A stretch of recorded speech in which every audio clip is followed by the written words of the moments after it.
The science of alchemy failed. Let's talk about it.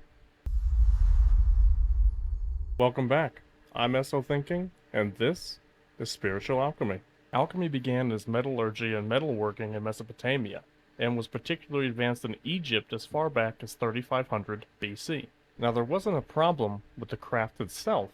The problem lies in its interpretation and how it changed over time. You can think of the history of alchemy as a terrible game of telephone. One person starts with a certain message, which is understood by anyone, but as the message is passed verbally down the chain from person to person, that message gets skewed, or altered, or even completely lost altogether. And perhaps not surprising, the work of alchemy held deeper, symbolic meaning, representative of the evolution and advancement toward a purified soul.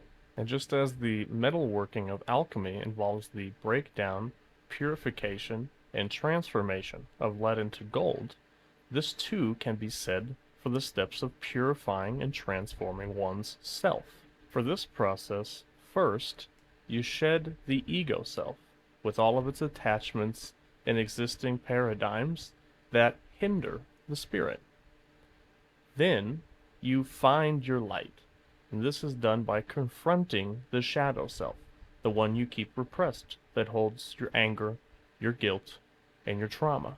And with this process completed, you are now your true self, the personification of lead into gold. Your dark self and your light self are now in agreement with each other, and no longer in conflict. But what does this have to do with metalworking? To keep it short, not much. Just like many other crafts throughout our ancient history, there was a lot of symbolism, a lot of allegory, and morals to be obtained through practices of trade, such as alchemy, such as masonry.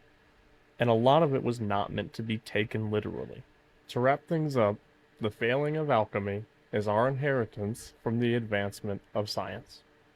As always, I'd love to hear your perspective on the subject and your take on spiritual alchemy. So leave a comment below, like and follow if you like the content, and have a great day.